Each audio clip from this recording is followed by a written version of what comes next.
Good evening, everyone.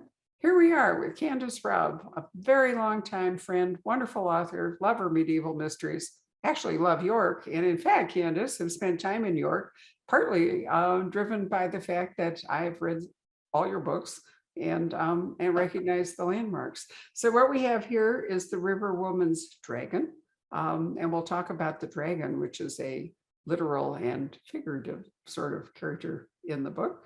And just for those of you who don't know Candace, she has, up until COVID, divided her time between Seattle and York. And we'll talk about why she likes York as compared to any other city in England. And she has written 12 previous Owen Archer books, 3 Kate Clifford medieval mysteries, and the Margaret Carr trilogy. So I'm glad you've gone back to Owen because he's still one of my favorite characters. And since I have to admit that I overdosed on Catherine by Swinford, Anya Swinford, I am like totally steeped in the politics of Edward III, the Black Prince, John of Gaunt, what happened afterward that led to the War of the Roses. And so the Owen Archer books actually take place in 1375 when Edward III is still alive, but clearly fading. And the Black Prince has what, a year to live, Candace, I think it is? Actually, in this book, he's already dead, isn't Is he? he? No, He can't be. He died I'm in writing the 13 book where he's already dead. Never mind. Yeah, right. He died in 1376. And in fact, if you ever go to Canterbury Cathedral, there's you can see various artifacts of the Black Prince hanging up in the cathedral. But the politics of this time, as with all dynastic controversies and all the rest of it, are difficult. So the Archbishop of York has been part of all that, but he has passed on. And now we have a new archbishop. So lots to talk about. Candace, why is it that you picked on York as compared to any other city in England? You've been there. Can't you just, I mean, I could have done, I thought about doing Winchester, but I love York. And it just, the moment that I arrived in York, I felt as if I were coming home. There's a tremendous pull that the city has on me. And of course, now I have so many friends there, and it has such a great history for that period, because you have the second most powerful churchman in England, the Archbishop of York. You have a very wealthy merchant class. You have the mystery plays, although they're stronger later. You have a lot of power struggles. You have a lot of a reason for a lot of important people to come to the city, and a river that brings ships in. I mean, it's just, there's a lot to play with. And then there's the surrounding, very atmospheric Yorkshire to play around with, which I haven't taken Owen back out into Yorkshire. No, I know. Was this before it was all divided up into writings and so forth? No, it was writings then. Yeah. So, but I took him out more into Yorkshire in the earlier books, and I kind of need to do that again. Yeah, well, the countryside is wonderful. The River Ouse, of course, is, an historic river. One of the things I love about York is that it has a very significant Roman history, and it also has a Viking history. Yeah. And I don't know whether the Viking village, because I haven't been there for some time, but I still remember touring, what happened was that somebody was doing the gasworks and they were spading up part of York, and they ran across the ruins of a Viking settlement. And they decided to make it like a Disney tour attraction where you had to get in a little car on rails and you went around the Viking settlement. And they went so far as to leave in all the original smells. Well, not leave them in, but recreate them. So when you went past the midden, you gagged. Is it still there? It's still, and after the flood, now it's been about maybe 5 years ago, they completely redid it. And it's better than ever. It is so amazing. And they have some people speaking in the language of the time. Wow. As you ride past, and it's great. It's better than ever. I'm so glad to hear that. So anyway, you have all these layers of history. You have, pre-Roman, and then you've got Roman, and then you've got Viking, and then of course Candace is writing about the medieval city. Quite a lot of it remains, which is unusual, but the walls are still there. Of course, York Minster, which is absolutely glorious, and which did survive a fire. When was the rose window shattered in the fire, Candace? Do you remember? Oh God, now I forget when which fires happened when, but one of them happened in the 90s. Yeah. The fires was in the 90s. I think, I'm trying to remember when I was there. I was there last in the 90s, and I think they were working on restoring the window. Anyway, the medieval glass is fragile, but it's wonderful when they can repair it. And York Minster is just a glorious example of the Gothic. But it's important in Candace's books because of the Archbishop, and he's, as you say, he's a real senior, he's a real prince of the church, isn't he?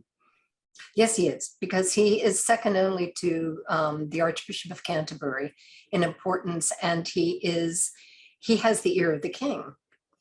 And so he is quite powerful.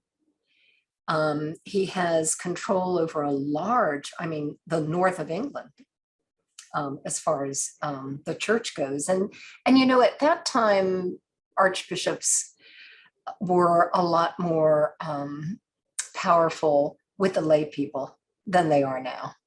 I mean, as far as the nobles listening to them. And so what has happened recently in the series is that with Thoresby dying, the Nevilles have put an archbishop on the throne of York, and a pretty unsavory character, but the Nevilles are rising to power, and they now have this very powerful churchman in the family.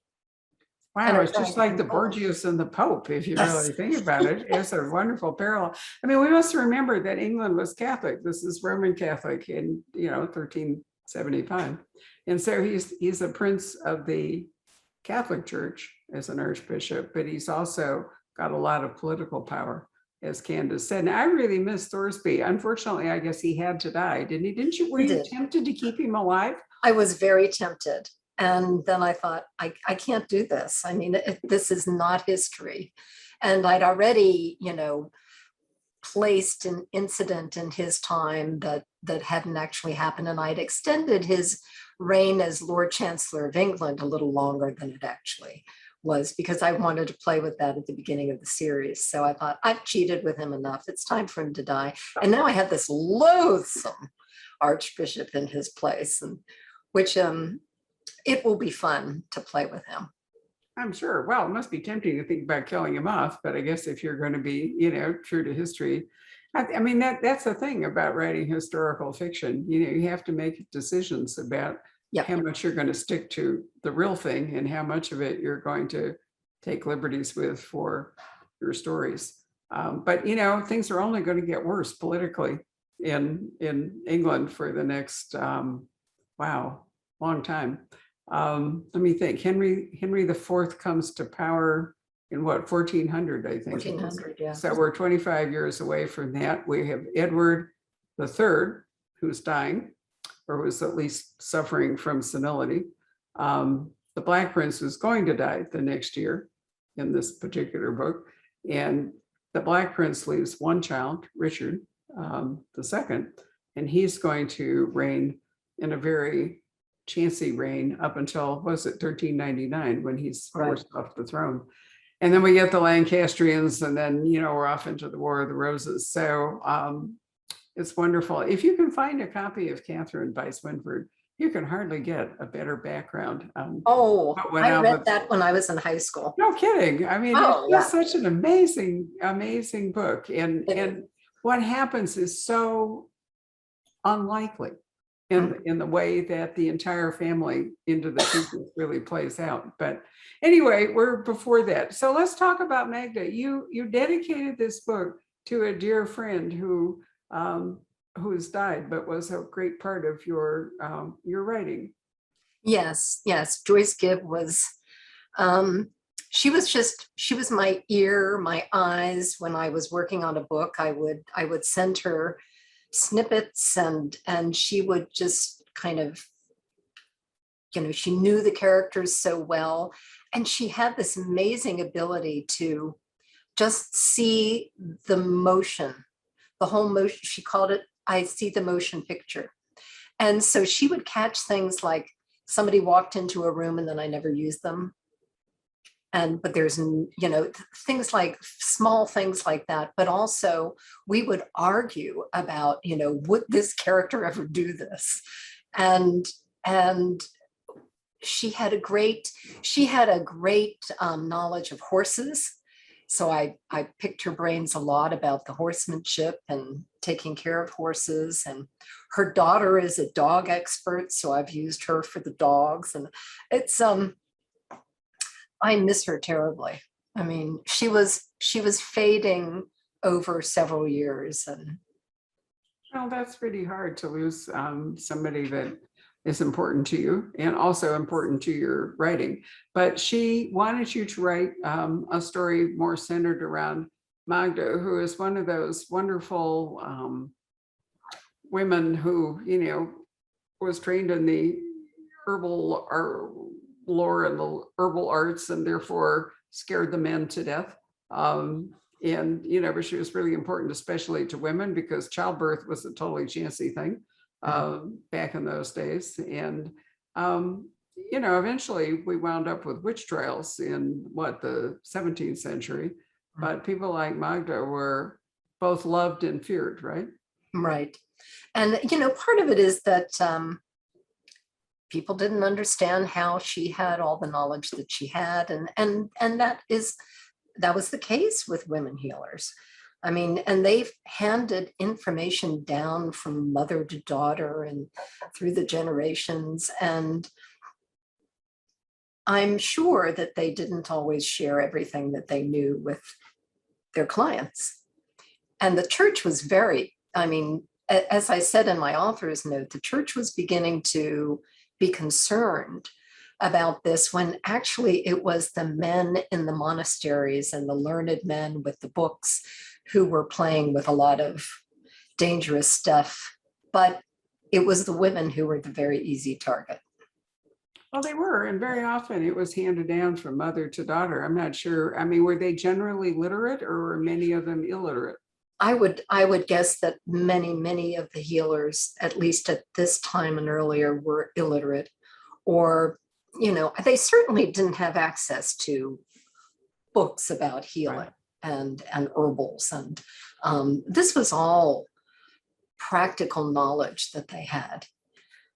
Sure. Well, they were trained, out in the woods and out in the fields, to recognize plants and to figure out what plants could and could not do. There's a moment in the book where Magda's daughter, with whom she has a very uneasy relationship, has clearly overdosed herself on something with eventually very sad consequences. I thought that, yeah, right. And, for any of you who ever watched Poldark, for example, especially the earlier version of Poldark, when Elizabeth has to convince her husband that her first child was full term, when in fact wasn't. I'm not going to give away too much, but anyway, she attempts to convince him that her second child is, and she overdoses on something which kills her.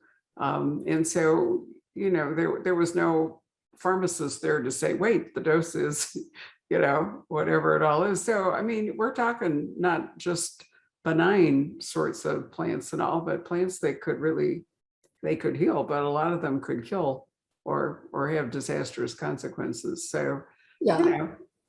People feared Magda, as I said, as well as probably women valued her a lot more, certainly in this book. I would think so.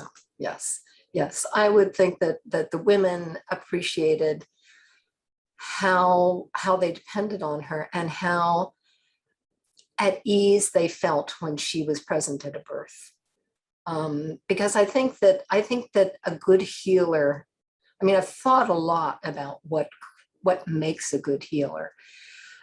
And some of it is just the presence, their presence, and how much you trust them.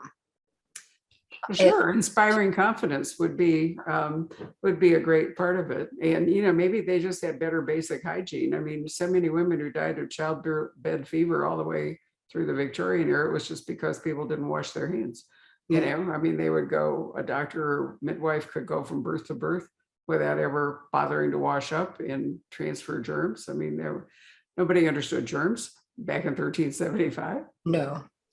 So, Magda, because well, tell us about where she lives, because I think it's fascinating. Where has she chosen to live in the city of York? Well, she lives right outside the city gates of York, and she lives on the river, on a rock in the river that I have had fans go out and try to find, and of course it's not there.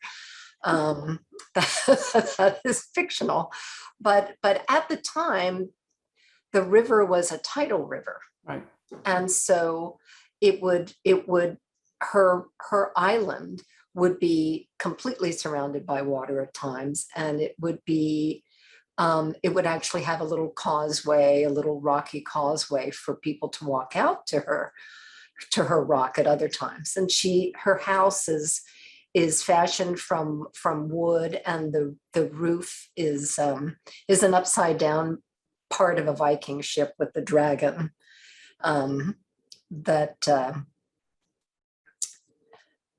has more of a role to play in this story than it has up to this. Well, it really does, right? I mean, in a way, it's sort of like Mont Saint Michel, except mini, but at various points, the river house is like a moat, and there she is out there on her island, and it takes a boat and fighting the tide to get to her. But then at other points, when the tide is down, there's a sort of stone causeway that you can walk across. So tell us about the dragon. I mean, I love the title, The Riverwoman's Dragon. It's so wonderful. But, what is the dragon?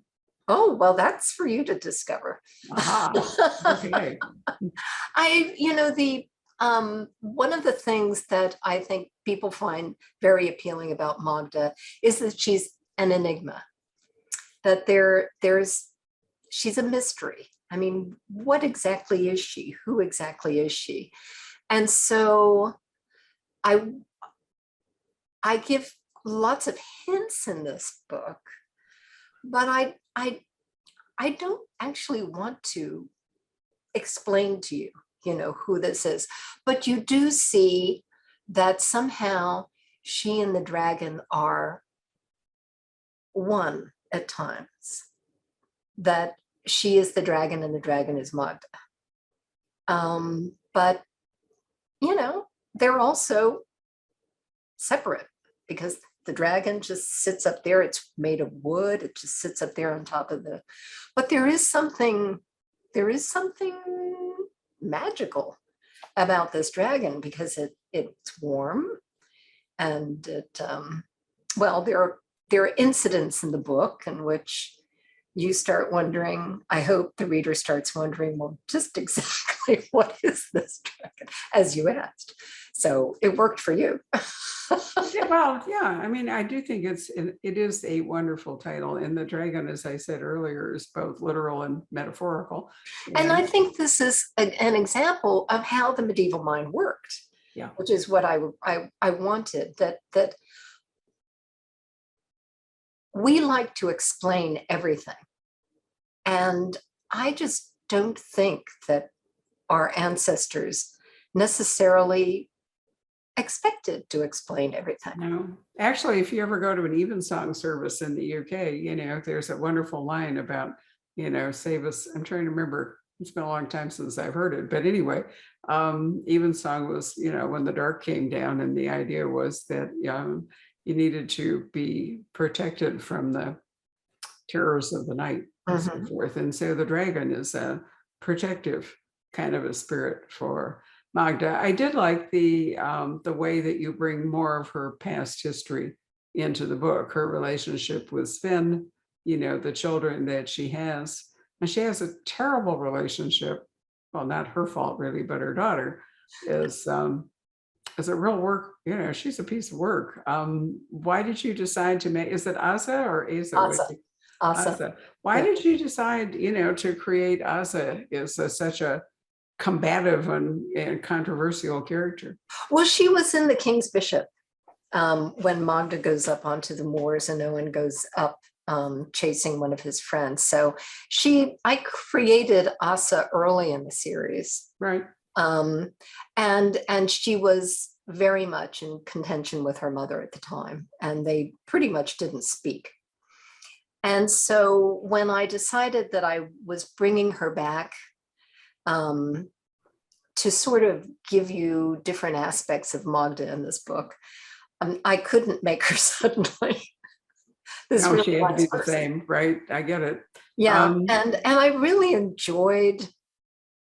I think one of the wonderful things about working on Magda during the pandemic was that our emotions were so on the surface at all times. It was so, there was so much going on, and with the election and everything, and to be in Magda's mind and how she really doesn't judge.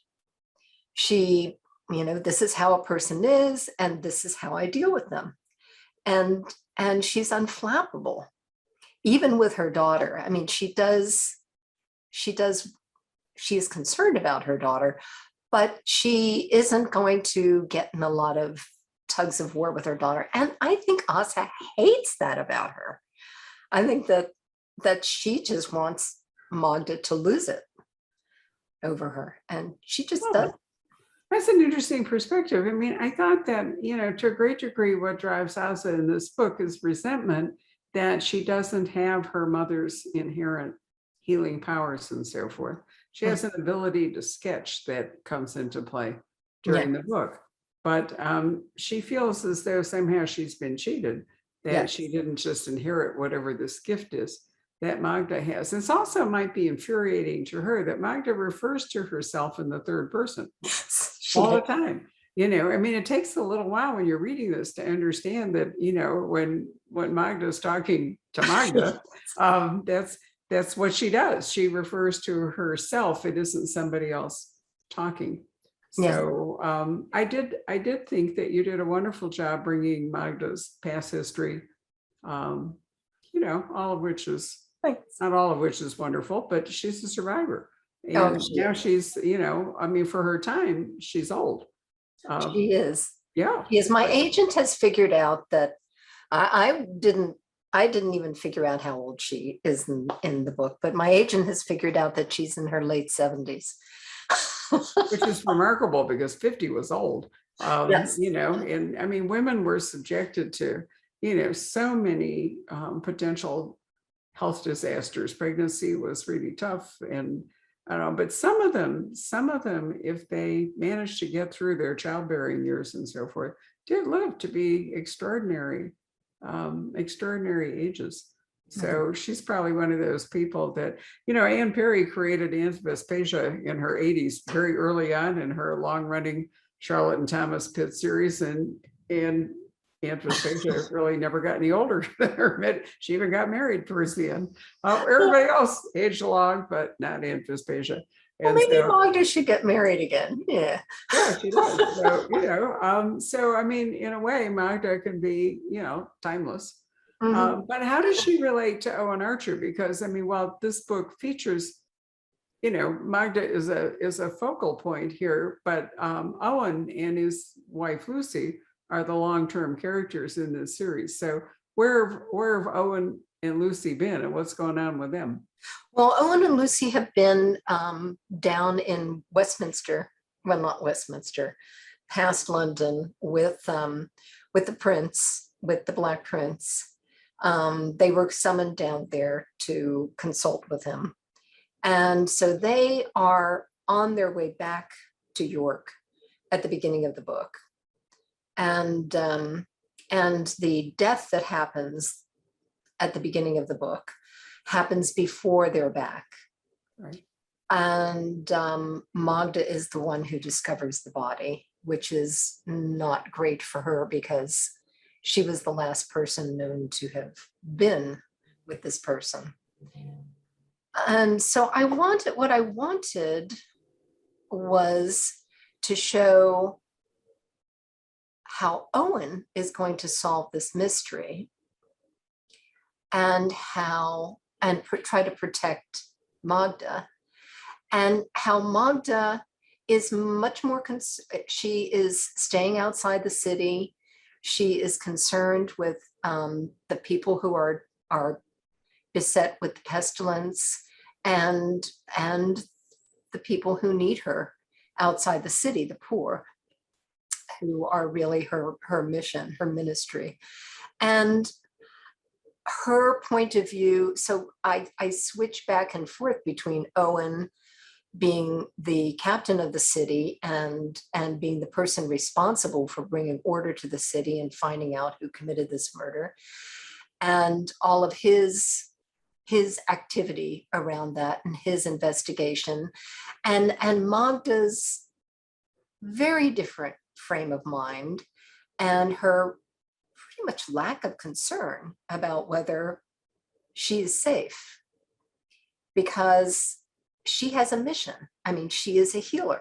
That's when she speaks of herself in the third person, it's because she is, it has nothing to do with her as a person.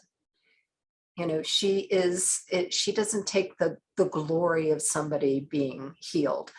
She has given herself to the people that she's taking care of.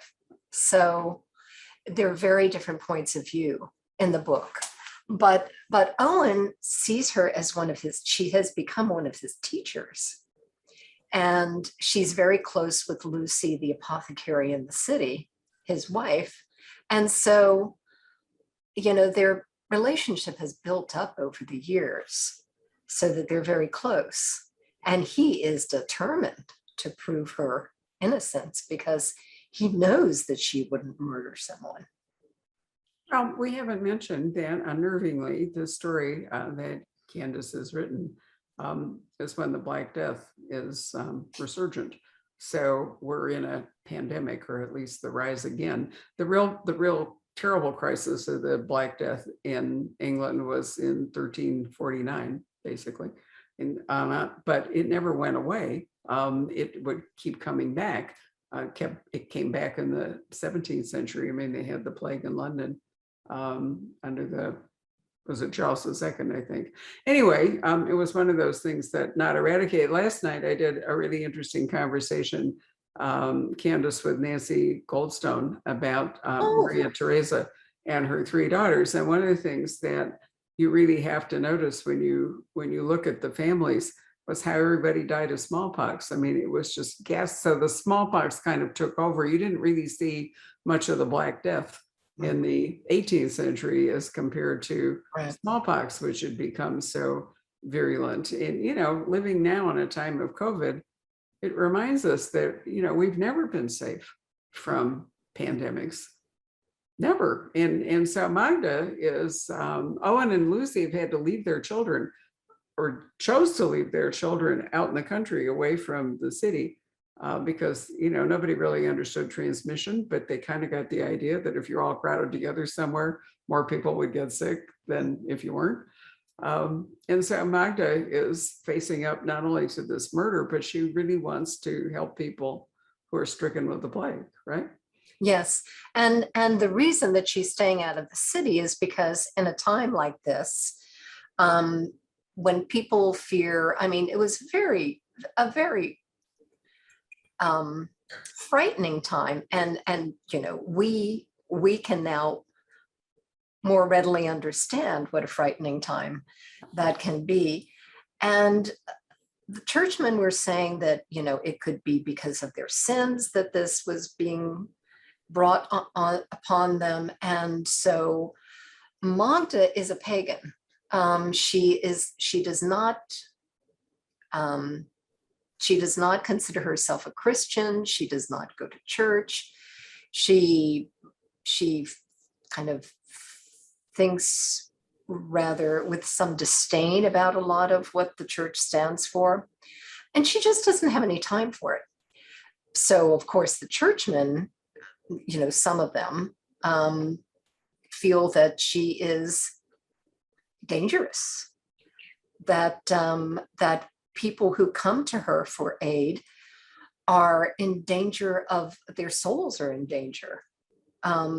So she realizes that there's this new person and this new man in the city, a physician, who is causing a lot of talk about Magda and how dangerous she is. And so she is just staying out of the city. I mean, just, that's fine. I'm staying out of the city. The people have someone to help them. The richer people are in the city. The poor people are out here. I'm going to take care of them. Yeah, and of course this guy who's, you know, arrived and touting himself as a physician and all, doesn't want any competition. No. Right, and you know, and much of the church was misogynistic in the first place, so you know, wasn't a great time for Magda, and there was only so much she could actually do for people stricken with the plague. I mean, there was no universal cure available, even for somebody like Magda. And, you know, it was a really tough time. It must have been weird for you to be writing about this at a time when we are all, and, you know, think about what we're going through today. I mean, we have adults having tantrums like kids. You know, I mean, they had a list the other day of all the stuff that's gone on at the Phoenix airport. People urinating in public because they're protesting masks. I mean, what's that? Oh, You I know, didn't know that. it's like, come on, you know, people want somebody to blame. They want, you know, it's irrational, you know, because fear makes people irrational, but also makes people behave really badly and be less interested in the common good than it is in individual survival or the survival of their family. So it makes people really selfish. And so Magda is an interesting contrast to that because she is so unselfish. Yes. And she, but it was, you know, I had promised Joyce that this was the book I was going to work on now. And she got to read a little bit of the beginning of the book before she died. And then in January or February, when, this plague of our own is becoming rather evident. And here in Washington, we were sort of the first people at the time. We thought we were the first people to get it here in the United States. I thought, well, maybe I could just skip over the fact that the pestilence was back in England at the time I'm setting this book. But it was so important in the plot and so important to show what Magda had to deal with. I mean, how she really was on the edge of society, that I decided, okay, I'm just going to do it. It may be painful to write about it. But every time I wrote about something, people's reactions and thought, oh, this is a bit over the top. I thought, no, read the news. It is not over the top at all. Just read the paper every day and lo and behold, here we all were. I feel that and you know, pandemics may become a way of life because there are too many people living in too many crowded situations. This is the third one to arise in the last couple of decades from China. We had SARS and then we had MERS, or the other way around. Now we have COVID, and you know, it may just be that we're going to see it. But I mean, it was 100 years ago that the Spanish flu, as it was then called, attacked everybody. There's terrible virulent influenza that wiped out families, wiped out whole villages. Dana Stabenow wrote a really moving book about a whole Alaskan village that was completely wiped out by the influenza.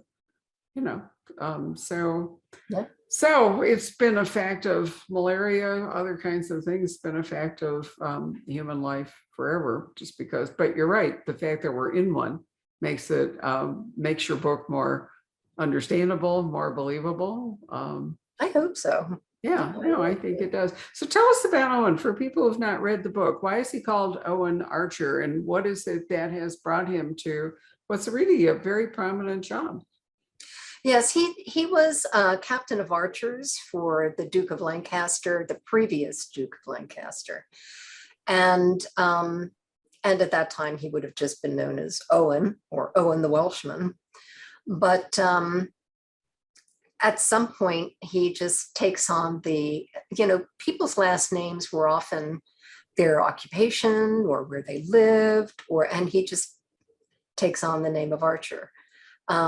He is wounded in battle, actually not in battle, but in the camp by some hostages, and loses the sight in his left eye. And if people who have tried wielding a longbow will know that you stand sidewise to hold it, and it takes a great deal of strength. And so you are sighting with your left eye. And he just felt, I can no longer be trusted. I can no longer lead the men. And he became a spy for Henry of Gromont, who was the Duke of Lancaster at the time, learning to read and write and carry himself as a minor noble so that he could be his eyes and ears. And when Gromont dies, he recommends him to John Thoresby, the Archbishop of York. And so in the first book, The Apothecary Rose, Owen comes to York very reluctantly to investigate the death of the Archbishop's ward, and gets into, a much thornier mystery than was expected. Well,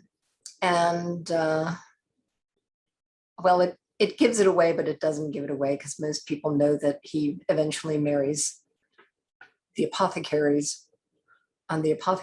Lucy Wilton, and by the second book they're married. But now he has roots in York, someone he loves dearly, and he's not going to leave. And also Thoresby has him under his control, and he wants him investigating things for him.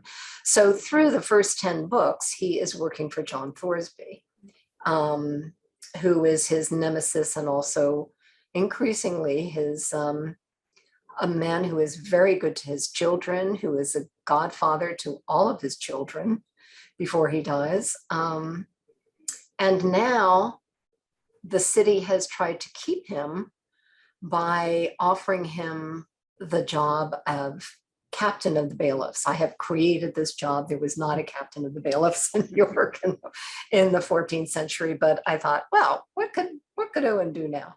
But he is also part of the household of which part of the household of the prince, the Black Prince. What that actually means is that he works for him in some capacity, and he is his eyes and ears in the north.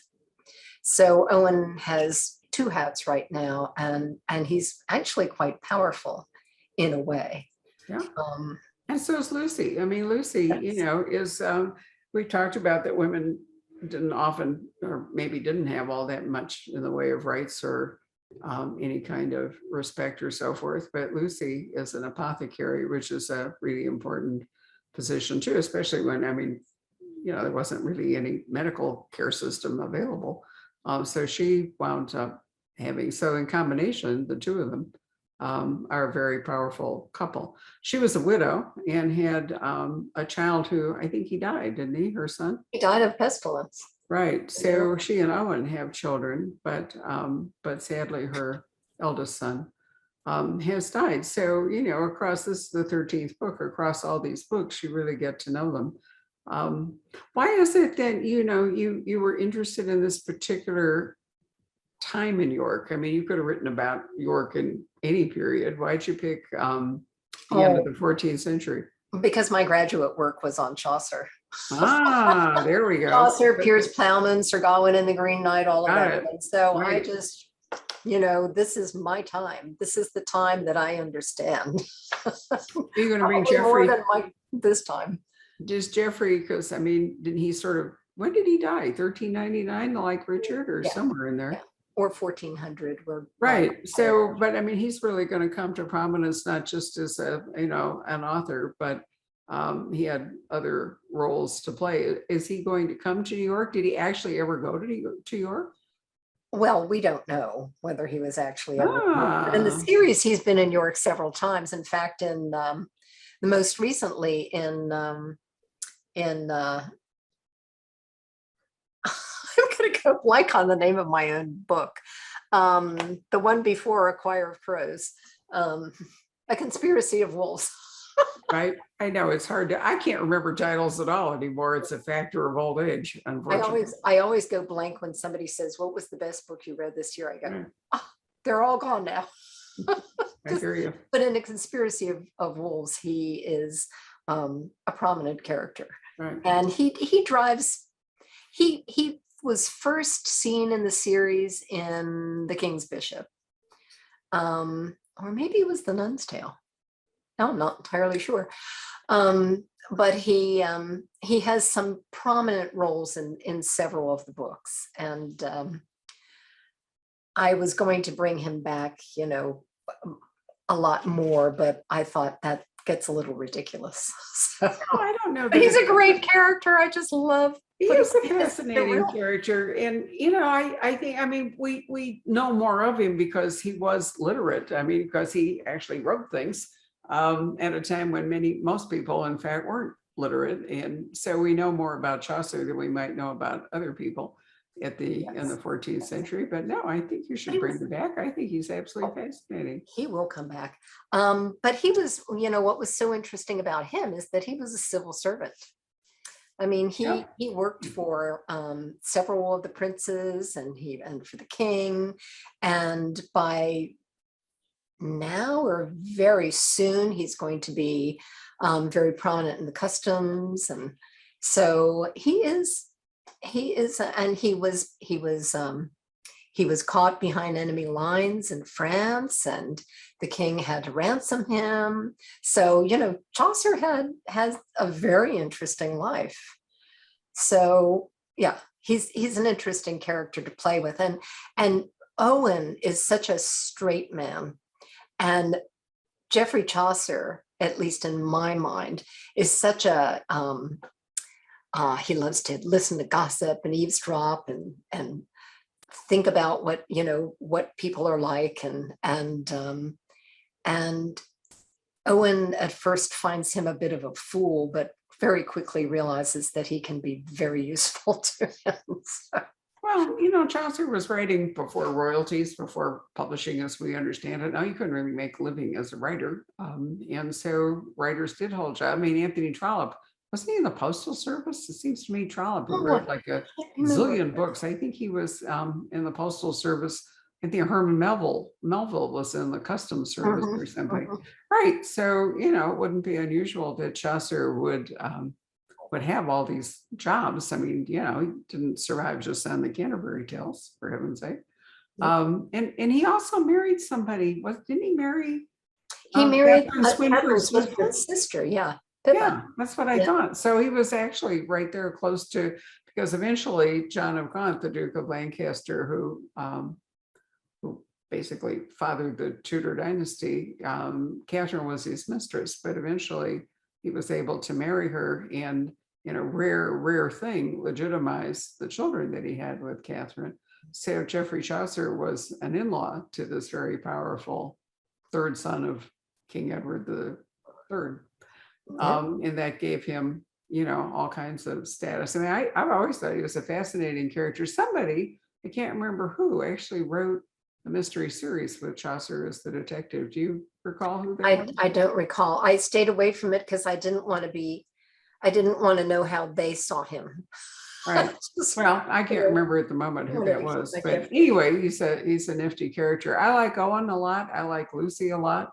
Love medieval York, and I do think that Candace does great justice to all of these people. And it's nice to have Magda have a book where she has Yeah. such a powerful role. And I gather from something you said earlier that you've actually completed yet another book. Is that right? I'm not completed, but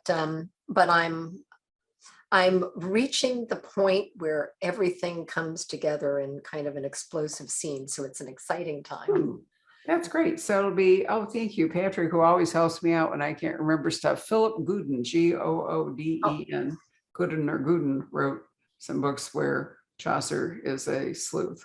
I don't know if they're still in print, but you can always check because oftentimes books survive in a digital form if they don't survive in a print form. So there'll be a 14th Owen Archer, which is really exciting. Candace, are you ever going to do anything more with the characters in your other two series? I know one was deliberately a trilogy. I have no idea. I really don't.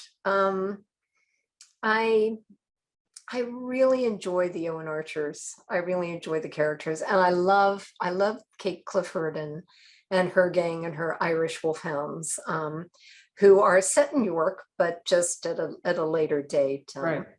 at the very end of the 14th century, so that I can deal with Henry IV and Richard II and all of that. But Maybe is the answer. yeah. Right. Well, I haven't decided yet what happens with her. So I put her on hold. I said, well, you decide what your fate is. And I'll go back to Owen Archer for a while. no, I miss Owen. So I'm really happy that you I are missed him too. continuing to write about him. He's really a favorite. I haven't looked, and shame on me, but what's the status of the earlier books? Are they in print in some form at the moment? Oh yeah. Yeah. They're when was it? 2015, Diversion Books reissued all 10 of the Owen Archers that existed at the time. And so they're all in print. And even the ones that had never, the weird history of the series, and how the 9th and 10th book in the series, The Guilt of Innocence and A Vigil of Spies, hadn't been published in the United States. It was published in England and in Denmark and Italy, but not in the United States. So that's been great because they're in paperback and ebook.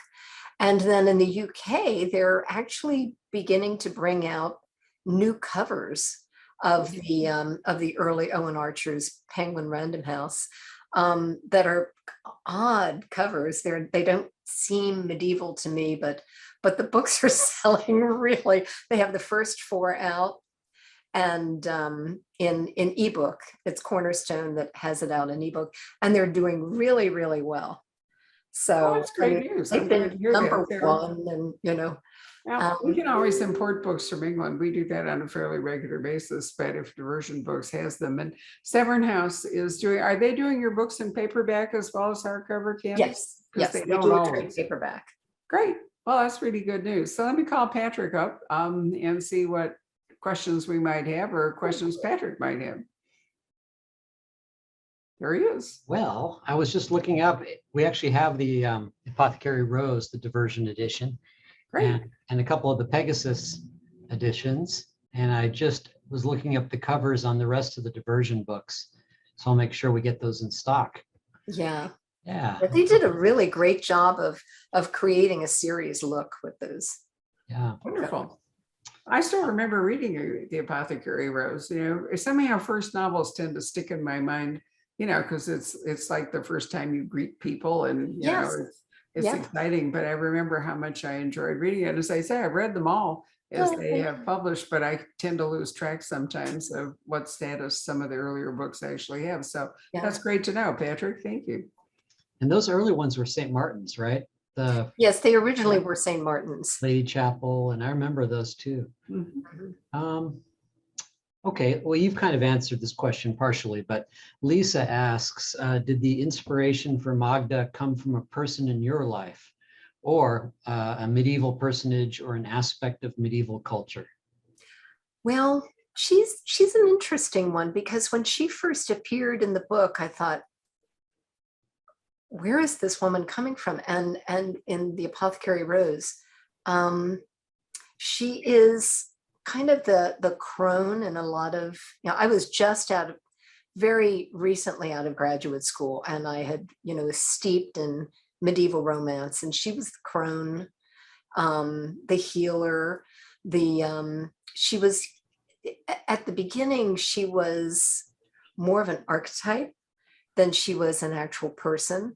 But in rewrites, she became, this person to me. She's based on lots of digging around about women healers and my sense of what they would have needed to be like and how dedicated they would have needed to be. And she's also, there's a great deal of my friend Joyce, to whom the book is dedicated, in her stature. And I didn't really realize it till a couple of years ago how much Magda looks like Joyce. In your mind, anyway. Yeah. I don't think Magda or Joyce ever recognized that, but she really does. I love that. Yeah.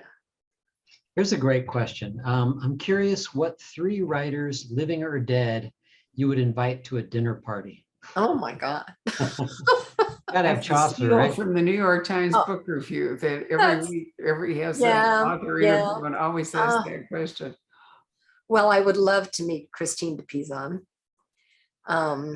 So that's a medieval woman. And who I think that she and Virginia Woolf would have a lot to talk about. I think that would be a really interesting conversation to overhear. And Chaucer would absolutely enjoy listening to them. So I think the 3 of them. On another day, I would choose somebody else. All through high school, I wanted to meet Lord Byron. I've always wanted to meet Eleanor of Aquitaine. Oh, yes, She but would she have been wasn't a right writer. up there at the top of my list. Although, unfortunately, despite how it's dealt with in literature, Eleanor and I would never have been speaking the same language. No. She was speaking medieval. I don't think it was even French. It was, I'm trying to think what she would have been speaking. Maybe she learned some English. Yeah. I mean, the Aquitaine They're had a very- different, it'll come to me, it's the long dock. That's it. So she was brought up D''OC. She was speaking Oc. But she probably also, because people did that, learned French, English, probably spoke Latin. Italian. They were very good at languages, those who really Yes, they studied better than we are. Anything else, Patrick? No, I was just thinking that, who all was there at the Hellespont with Mary Shelley and, No, it was Lake Geneva. was it? Yeah, that was Not the Byron, Hellespont. The Shelley, Hellespont's in Greece. Mary Um, Wollstonecraft. Mary Shelley. Wollstonecraft or Mary Yeah. Shelley, And what is his name? Percy Shelley, right? Oh, the one who wrote the vampire story. What is his name? Bram Stoker. No, it wouldn't have been Bram Stoker. He was later. Polidori? No, Not was it Bram Polidori. Stoker? No. No, it couldn't have been because Oh. he wrote that in 1890s or something. Yeah. Was Hmm. Byron there too? Byron was there. Yeah. Yeah. Oh, They were all, Byron, they were all, Shelley, and the one who the one who wrote the vampire story. I can't remember his name. And I just read a modern version of that. Yeah. Oh, what was it? Well, anyway. I thought I had my phone so I could actually look something gone. up, but apparently I don't. Sorry about that. That would have been a fun dinner party group to get Yes. together. Oh, yes. but Absolutely. probably- They had wicked weather, if I remember it right. Weren't they Yes. all like rained in the castle out there on Lake Geneva? And Oh, was it Horace Walpole? Jean Witterson wrote Franken something. It's a recent book. Frankenstein, is that what you're thinking about? Well, it's Frankenstein, but it has a slightly different title. Hmm. And part of it is Mary Shelley in this damp, horrible, humid, just terrible climate. And she's so annoyed with all of them. It was all of it was Polidori. It was Polidori. Okay. Yeah, Okay. Thank Yeah. you. no problem. Excellent. Love it. Right. Let's see. Anything else? Susan just says, who's the author Barbara mentions? Catherine somebody. It's Anya Seton, Anya Seton. Anya, last name Seton, and the book is called Catherine. She wrote a number of historical novels, but Catherine, many of us who over the years have talked, Catherine was a really seminal book for people who like historical fiction. Yeah. And When I was in graduate school, everyone Yeah. in graduate studies in English literature had read Catherine. Everyone in my graduate. It's really a brilliant book. And if you want to ever understand dynastic politics of medieval England and what happened that led to the War of the Roses and eventually the Tudors, you really have to read Catherine to work it all out. I myself think that John of Gaunt is one of the most fascinating characters in English history. So it's still in print. I looked it up because when I was writing up Candace's book, I wanted to make sure that Catherine was still available. And I think it's, I'm trying to remember whether it's University or the New York Review of Books or something like that. Anyway, it's still in print.